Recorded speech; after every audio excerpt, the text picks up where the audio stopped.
Trojan Sports Now. Hello and welcome to Trojan Sports Now. I'm Danielle Percival, kicking it solo again this week as Jonathan Sellers is on assignment. Stick around as we bring you the latest news and scores from Troy Sports. The men's basketball team rolled into Hot Springs, Arkansas on a two-game winning streak, looking hot and ready to make a run at some March Madness. But Hot Springs wasn't so hot for the Trojans. For the second straight game, the Trojan men's basketball team made a big run in the second half, but on Saturday night could not complete the comeback as they fell to South Alabama in the first round of the Sun Belt Tournament. The Trojans fell to the Jags 87-81 in their final game of the season in Hot Springs. Troy trailed by as many as 20 in the second half, but cut the Jags' lead down to as little as 3 in the final minutes. South Alabama, though, scored 5 points in the final 30 seconds to secure the win. Head coach Don Maestri with his thoughts on Saturday's game. They missed some free throws. They got the rebound and put the ball back in instead of getting 1 point or none out the deal. They got 3 or 2 on missed free throws, So it's just some opportunities that we didn't take advantage of that probably could have given us a legitimate chance to win the game. And that put another Trojan basketball season in the books. This team may not have had the record they wanted, but they did present us with many, games that you could be considering nail-biters and head-scratchers. Here's Dustin Carroll with a look back at the season. Don Maestri's 30th season as head coach of the Troy Trojans probably won't be one he'll want to remember. The Trojans returned only 2 starters from last year's team in Will Weathers and Stephen Cunningham and featured a roster that had 11 newcomers. And as Coach Maestri tells us, the theme all year was close losses. It was kind of a disappointing season for all of us, for me, for the team, for a lot of people that came to the games. We probably lost 4 or 5 games that we should have won, starting with Texas San Antonio at home here, and overtime game with Florida International, overtime game with Little Rock at the end of the season where we led the whole game until right in the last couple minutes. So we could have had a 14 or 15 game win season legitimately. The 2011-2012 Trojans finished with a record of 10-18 and 5-11 in conference. But Coach Maestri says the Sun Belt was an evenly matched conference this year. 17 overtime games this year. So the league itself had a lot of close games, and we were in many of those games and should have had a chance to, if we'd have been playing better, to maybe win those games. Great teams normally have one thing in common: great senior leadership. That's one common ingredient this team lacked with just 2 seniors in Stephen Cunningham and Tim Owens. But the 30-year head coach says that Owens is quite a remarkable story. Of all the years I've been here, he was the one player that got the most out of his ability of any kid we've ever had at this school. He made himself a solid basketball player. I mean, what he did, when considered he didn't even play high school basketball, and to come out here and block shots every night and rebound and never ever had a bad attitude. He came to practice every day with a great attitude. I mean, he really he has a lot to be proud of. Dustin Carroll, Trojan Sports Now. Maestri says now it's time to hit the road and start recruiting for next year's team, which will be the first team to play in the brand new Trojan Arena. The basketball team is set to open their season next November against an SEC opponent in the Mississippi State Bulldogs. And for the women's basketball team, Saturday was the end of their season as well. The Trojans fell to North Texas 75-61 in the first round of the Sun Belt Conference Tournament. The Trojans never led in the contest, but despite being down by as many as 23 in the first half, cut the Mean Green lead to just 7 going into halftime. The team was led offensively by junior Sarah McCapian with 12 total points and sophomore Brooke Bowie with 10 points. Bowie also led her team in rebounding for only the second time this season, totaling 6 rebounds. And the women ended their season with a 2-26 record overall. But after having been a Debbie Downer so far with losses and seasons coming to an end, let's get to some baseball. And what a weekend it was for the Trojans, though it didn't start off quite the way they were hoping. With Tyler Ray on the mound Friday night, the Trojans looked to have the game in control, but Bethune-Cookman rallied from a 2-run deficit to force extra innings, and Anthony Stokes took advantage of that for the Wildcats. Stokes nailed a walk-off home run to give Bethune-Cookman the 3-2 win. And Tyler Ray was in a no-decision position. However, he still doesn't have a loss on his record. Nate Hill was the one who took the loss Friday night. On Saturday, though, it didn't take the Trojans long at all to get into the swing of things. And swing they did, plating 26 runs in a rout of Bethune-Cookman 26-3. It was almost as if they couldn't stop scoring. And that was the beginning of a monster weekend for Tyler Vaughn, who made his first start on Saturday and went 5 for 5. The series was tied at 1 apiece, so it came down to the rubber match, and the Trojans were able to mount a comeback, scoring 2 in the ninth to take the game and the series by a score of 7-6.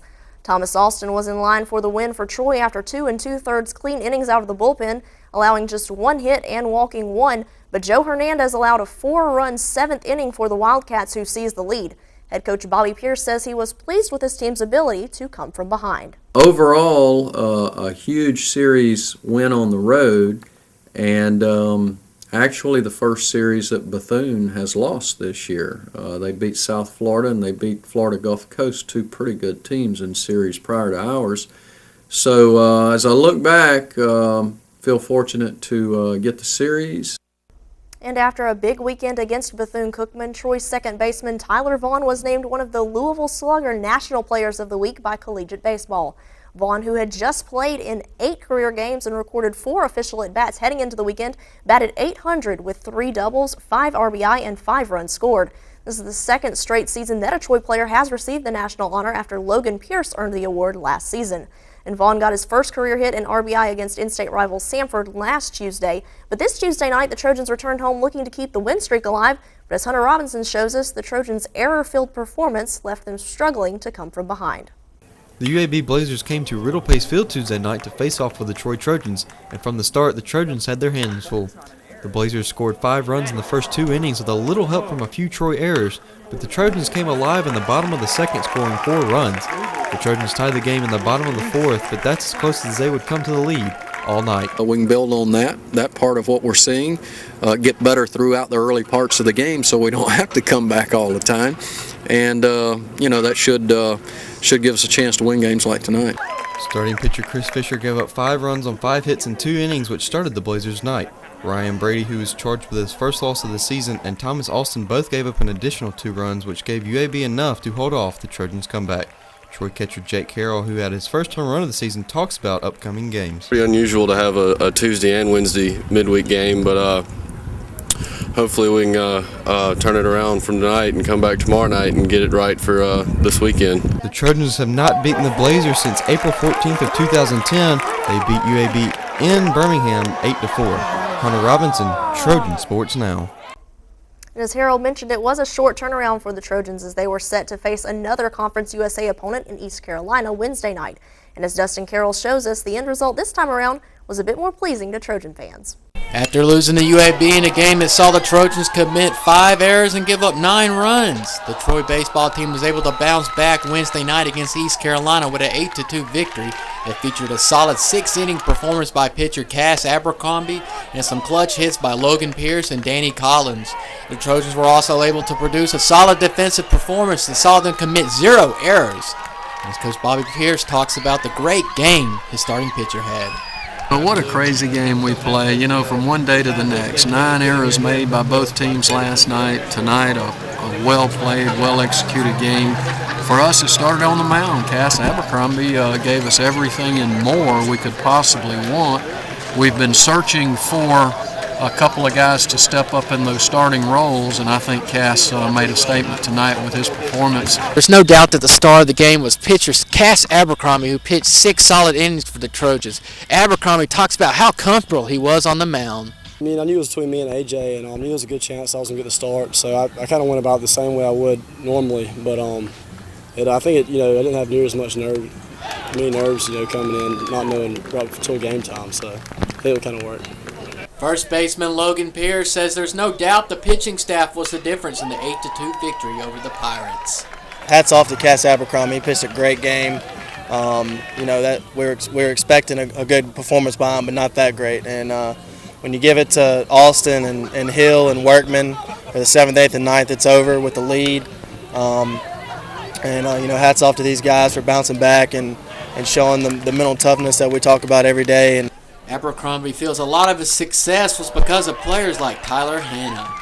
I kept the ball down and just let the defense work. Basically, I didn't want many guys, and I felt like just let the D work. I have a great infield behind me, and Tyler Hanna made a lot of great plays behind me, and just really fortunate to have him behind me. Dustin Carroll, Trojan Sports Now.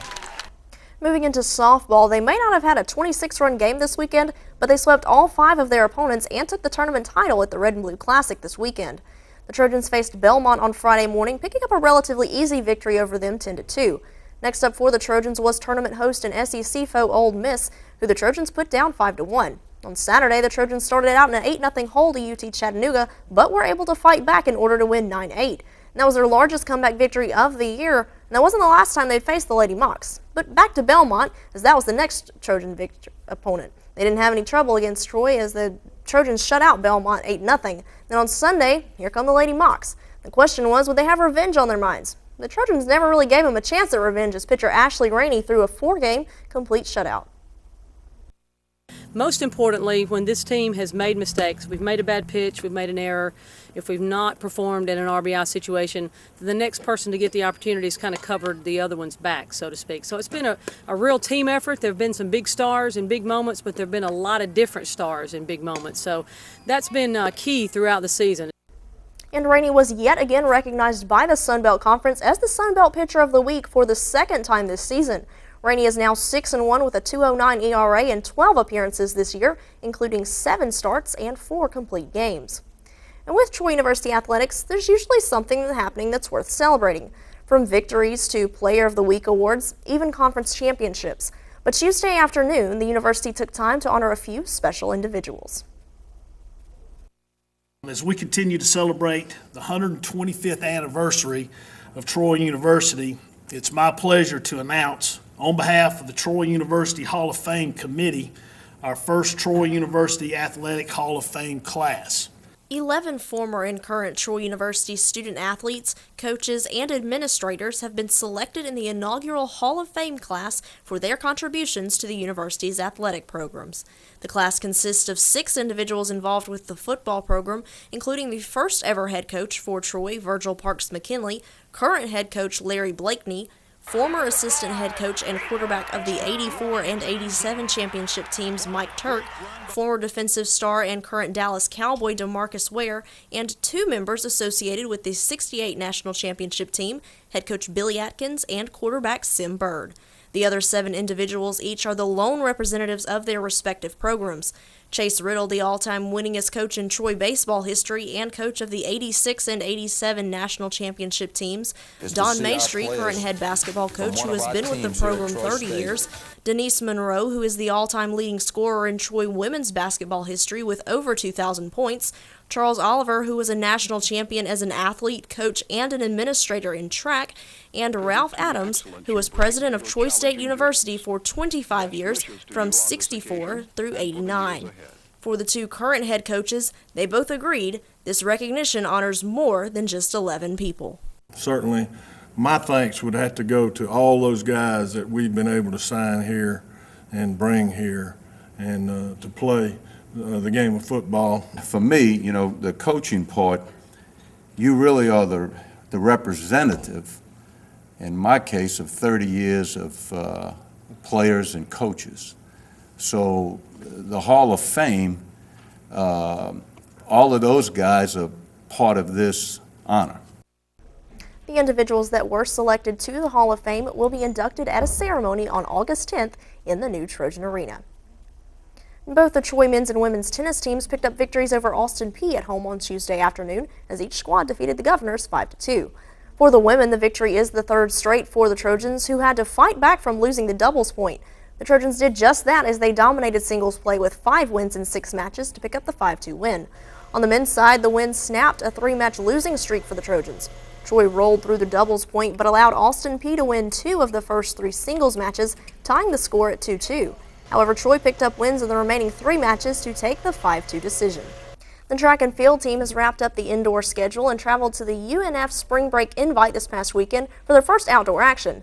The team took 3 first-place victories, including Nicola Bola in the men's hammer throw with a distance of 60.80 meters. Freshman Delonte Martista took first in the triple jump with a distance of 14.85 meters and set a new personal best. Martins Pildovs placed first in the javelin throw, setting a meet record with 72.34 meters. The men's golf team finished in 9th place at the USF Invitational this past Tuesday, posting a final round score of 297.